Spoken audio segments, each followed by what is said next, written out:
Hey guys, welcome to another video with me, Nick at Frisella Nursery. It's a new year, so you know what that means. A new me. That was lame. That was lame.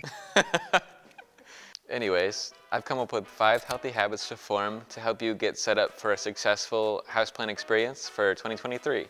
Stick along to the rest of the video and see what you can learn.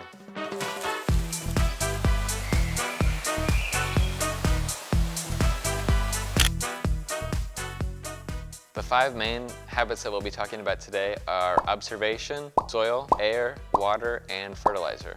Our first habit is observation. So you want to keep an eye out for signs of stress and pest damage.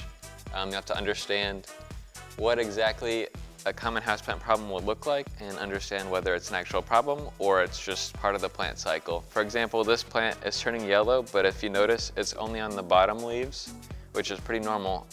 As a plant will age, it'll lose its older leaves. So it's not always bad things to look for. Sometimes it's good things like growth and signs of good health. Some of the bad problems that you might look out for are wilting, which is a sign of underwatering, or you might see some little spider webs, which is a sign of spider mites. Keeping an eye out for brown spots, wilting, spider webs, and things like that will help you keep a healthier plant.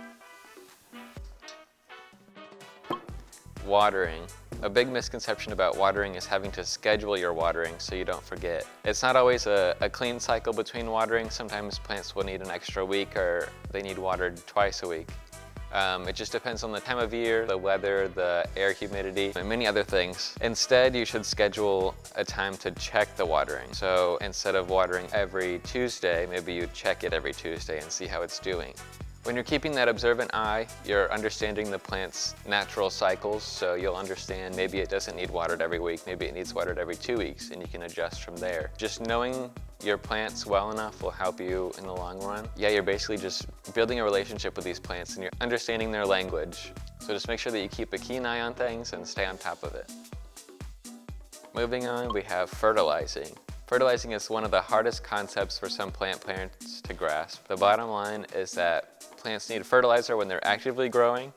Otherwise, the soil is just going to get a buildup of salts and it'll burn the roots, or the fertilizer will just get washed away between waterings. What I mean by that is you can see on this fern that there's active points of growth. So these new fronds are coming out and it's just got all kinds of new growth coming. This plant will need lots of fertilizer because ferns in general like fertile soils. There's new growth points coming through, so it needs those extra nutrients to help give it that boost of growth. Next, we have air.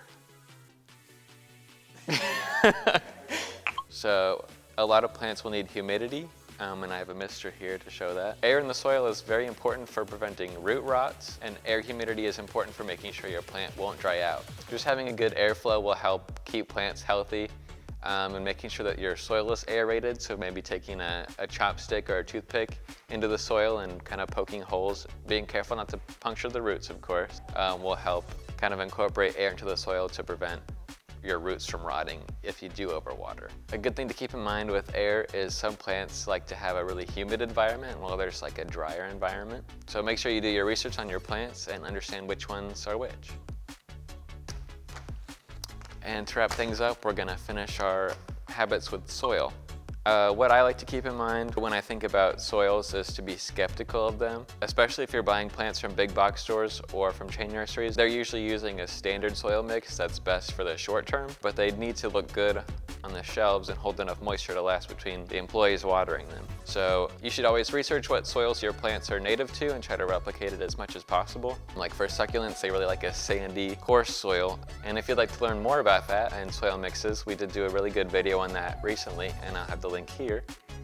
So make sure you check that out if you want to learn more about soil mixtures.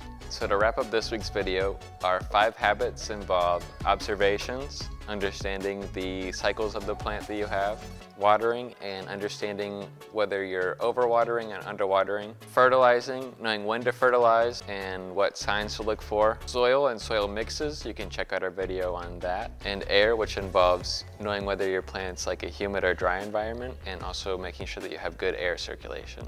Thanks again for watching. Make sure to like and subscribe, and I hope you learned something. I'll see you next week.